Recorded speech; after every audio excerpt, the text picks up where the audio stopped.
I've made mention to this a couple of times already, but sucralose, it's big food. Is that a thing? It's kind of like big pharma, but no, it's the food processors go to no-calorie sweetener. Okay, oh, you can have all the benefits of sugar. It tastes exactly like sugar, and you won't have any sort of those pesky extra calories that are out there.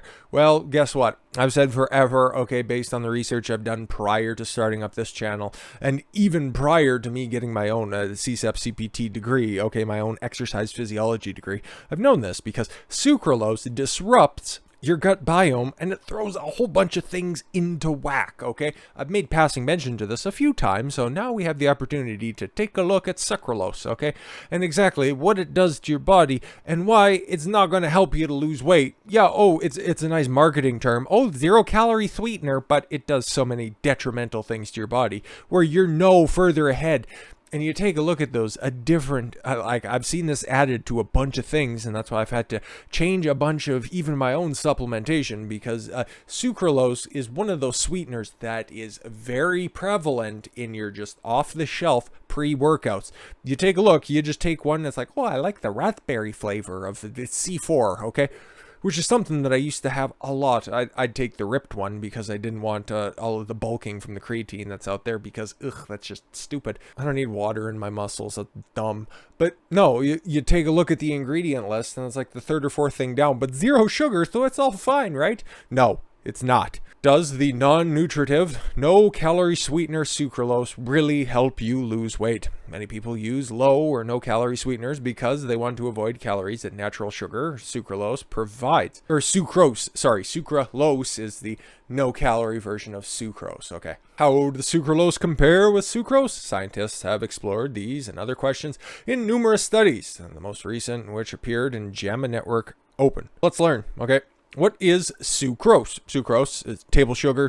Granulated sugar is a type of carbohydrate comprised of glucose and fructose. It occurs naturally in fruits, vegetables, nuts, and is made commercially from sugar beets and sugar cane.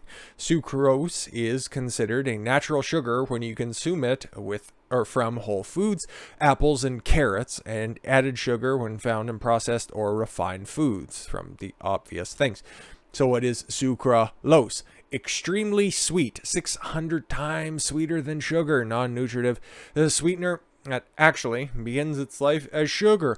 What? So it's refined? Oh my lord. However, through the magic of chemistry, 3 specific hydroxyl groups on sucrose molecule are eliminated and replaced with 3 chlorine atoms. Aha! This structural change prevents enzymes in the digestive tract from metabolizing the molecule, so nearly all the sucralose you consume leaves the body in the stool. Ew. Well, the rest is excreted from the urine. Oh, so that's why it shines sometimes. Okay, questions about the safety of sucralose and other artificial sweeteners are often asked. And we talked about one a couple weeks ago, xylitol, and its actual benefits. So, I know it's rare, but it's becoming more common in some more high-grade boutique items that are out there, where they're actually sweetening with monk fruit, which is a naturally occurring, well, fruit. Obviously, it's a real thing. But monk fruit and xylitol, more so monk fruit, mostly because xylitol, when improperly applied, well, let's just say, helps you excrete sucralose from your diet at a rapid rate. So in a new study published in JAMA Network Open, investigators explored the impact of sucrose and sucralose on young, healthy men and women, some of whom were obese. Okay, wait. Young, healthy men and women, some were obese. Lies! The lies! In a randomized crossover trial. On 3 separate occasions, the participants were given a drink that contained either sucrose or sucralose or water. Oh, you nasty. The goal was to look at how individual brains responded to sucrose and sucralose, and how their eating behavior. What about water, though? And how their eating behaviors changed after consuming these sugars. Oh, we already know this. The authors found that obesity and being female were associated with greater responses in the brain. Yeah. Okay, to food in general, as well as sweet food cues when women consume sucralose versus sucrose. So by ingesting the artificial, women become more stimulated to eat sweet foods. Interesting. The men didn't have these same responses. Women also consumed more calories in a meal after drinking sucralose when compared with drinking sucrose.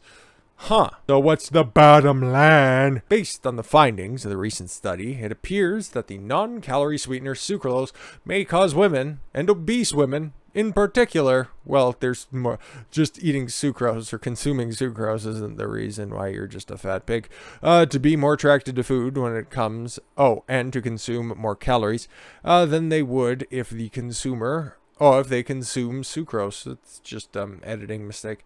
While sucrose has calories and sucralose doesn't, the information is important to consider, especially among women who choose to consume sucralose. I'm just having a diet soda, so I'm watching my figure. It's also important to note that it's possible that frequent use of artificial sweeteners such as sucralose may increase your desire for sweet foods in general. Yes, that's another thing that's been known as well as that can be just explained by just the disruption of your gut microbiome, by changing that as well, by just knowing how to process the constant intake of the sweet foods, which is triggered by something that is 600 times more sweet than regular table sugar. I'm just saying, it makes sense now, doesn't it?